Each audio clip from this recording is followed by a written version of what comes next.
Good afternoon, everybody. I'm Tyler Blatt with Keller Williams Advantage Real Estate, joined with my host Daniel Zavadny of ZCI Residential and Dr. Justin Vincent of Advanced Medical and Wellness Center.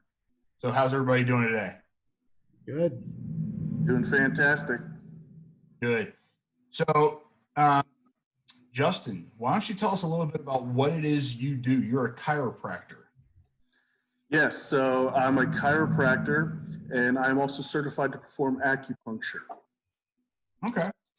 I treat a host of patients from the very young to the very old for a myriad of disorders, diseases, aches, pains, all the above. Awesome. So, what is it that a chiropractor does? What I guess kind of go into detail about that for us. Yeah, so the main job of a chiropractor is to assess the spine of a patient to see where there are any issues. You see, the spine is a pretty complex structure. I actually have one of my toys here. It's a miniature version of the spine. So it's got a lot of different things to it, like a lot of little different joints, a lot of different sections, a lot of different parts, and a lot of things can go wrong. Well, just because it goes a little bit wrong doesn't mean you just fall apart as a person, but over time, those little things that go wrong, they kind of accumulate. You know, day in, out, we put a lot of stress on our body, and that accumulates. And then eventually people get those aches, those pains, those headaches. Sometimes people get radiating symptoms, numbness and tingling into the hands and feet.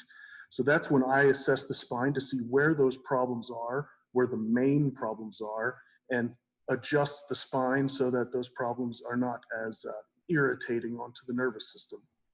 Sure. So walk us through what you do during a normal assessment. So when a new patient comes in, first, of course, I take a full comprehensive history on the patient to see what's going on with them. If they've had any injuries, accidents, traumas, falls, a big one is car accidents. People don't realize how damaging even just a minor fender bender can be. Years ago, I had a fender bender, so, but that's not really important. I was fine then. Well, you might not be fine now. So I always talk a long time with the patient about the history of what's going on with them, get a full understanding of what's going on with their problems, where their aches and pains are, how it's affecting them, and how it's affecting their life. So then if needed, we'll go into a section of the exam that I take x-rays. X-rays are the best way to see the spine itself, or the hips, or the shoulder, or anything that I really need to look at. And then from there, I make the assessment on what the next steps for treatment will be. Awesome. So going on to treatment then, do when you treat a patient for these different aches and pains? Well, and of course, there are a lot of different types of aches and pains that a patient can go through, a lot of different symptoms they could be feeling, but sometimes various therapies are used first before the actual chiropractic adjustment. Certain therapies like traction, decompression, electric stim to help relax the muscles, various things to help decrease inflammation. There's a myriad of therapies that I could use, but the meat and potatoes of the chiropractic visit would be the adjustment itself. So that's when I take this section here or here or here, wherever it is, the section of bone, the section of spine that's not moving well, or maybe it's stuck out of place, maybe it's irritating one of these small nerves that's coming out of the spine itself. I take that and I gently move it back into place with the actual chiropractic adjustment.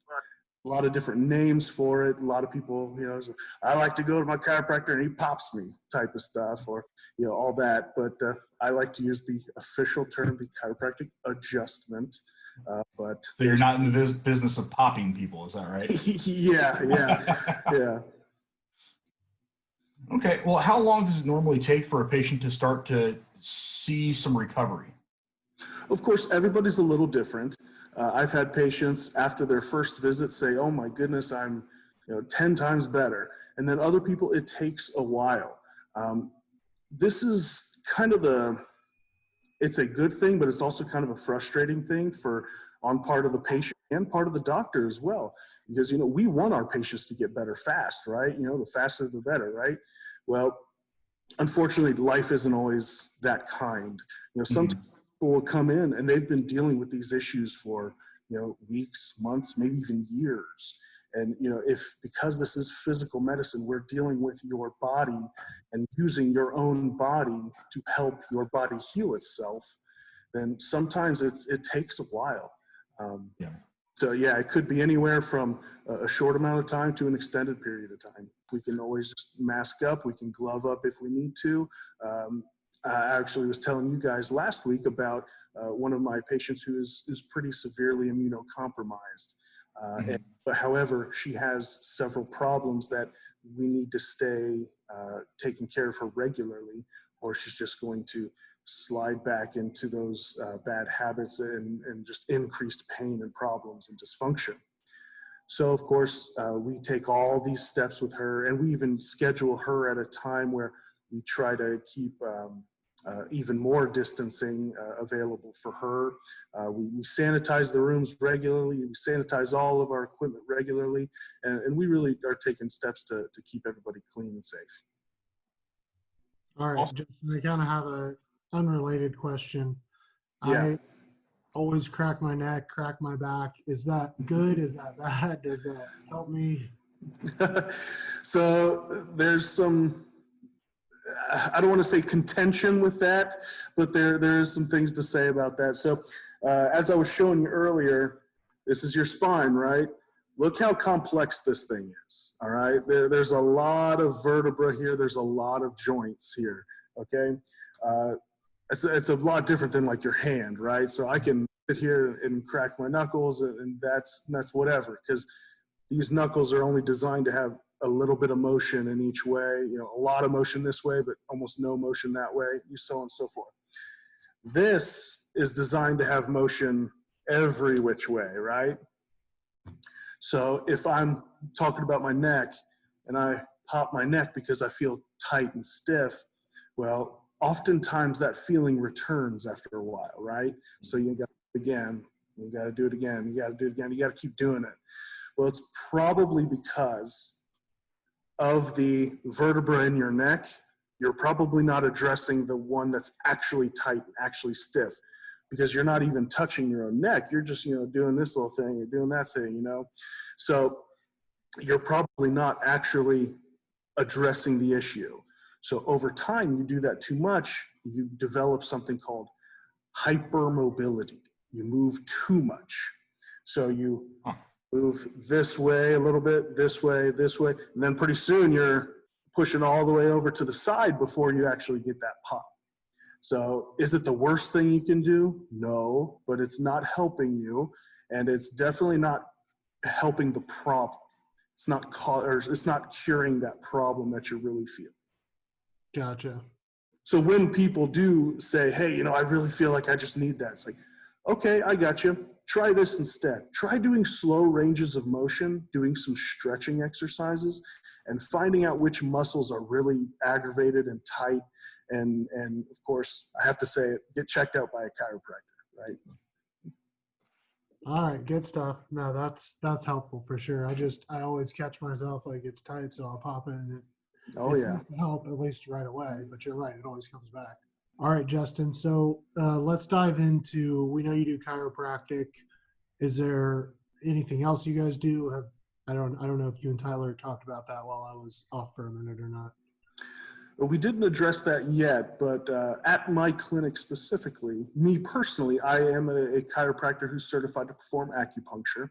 So I treat a lot of patients, again, from all kinds of age ranges, from the very young all the way to the very old, for a myriad of different things that are going on with them. Acupuncture is great for that. And then also, we have physical therapy, we have a nurse practitioner, we have massage therapy, and we're trying to be all your healthcare needs under one roof. How many doctors do people have on their healthcare team? Generally a lot. Now, how many of them are under the same roof?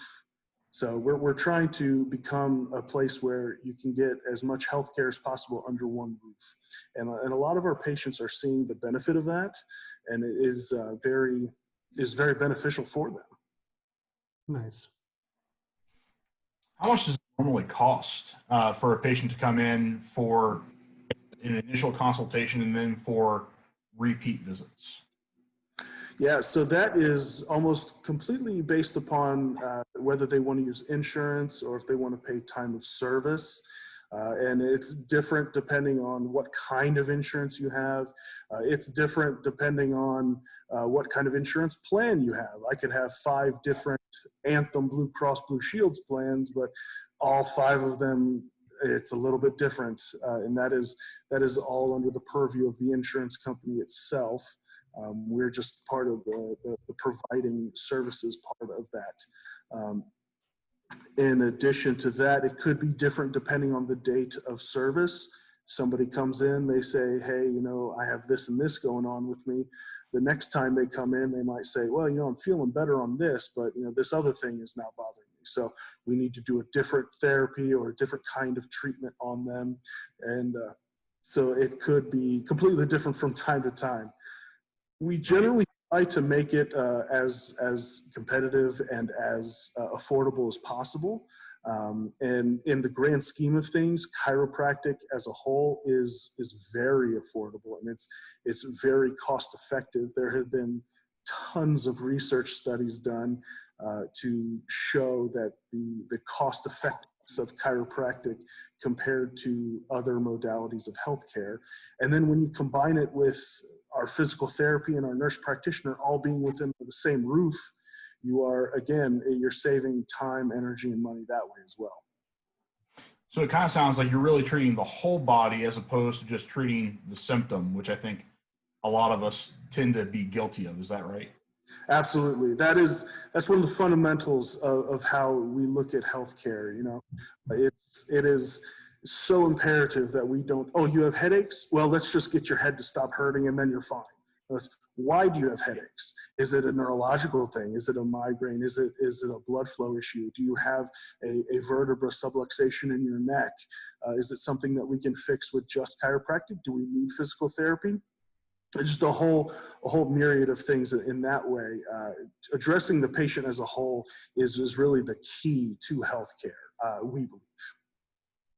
So Tyler, it's kind of like when we talked about preventative maintenance on the house, like it's a lot better to do that regular, minor, inexpensive inspection and repair than to wait 5-10 years and realize you have a much bigger problem that's going to be a lot more expensive. Oh yeah. Absolutely. It's easier to patch the roof than to replace the roof, right? Am I using those things properly, Daniel? You got it. All right, Tyler, did you have anything else, or Justin, anything else that people should know, how to connect with you, where you're located? Well, we are located here in Beaver Creek. Let me move my head out of the way. Our number, 427-2225. It's back, hey, check that out. Yeah, we're just up the street from the high school here. We're at a pretty good location here. Yeah, we're here to help everybody. All right, and we'll link everything in the description. Make sure you guys know how to get in touch with Justin for any of your wellness questions, concerns, and have this video produced for you guys here in about a week. Thank you, Tyler. Thank you, Justin. Thank you so much for having me.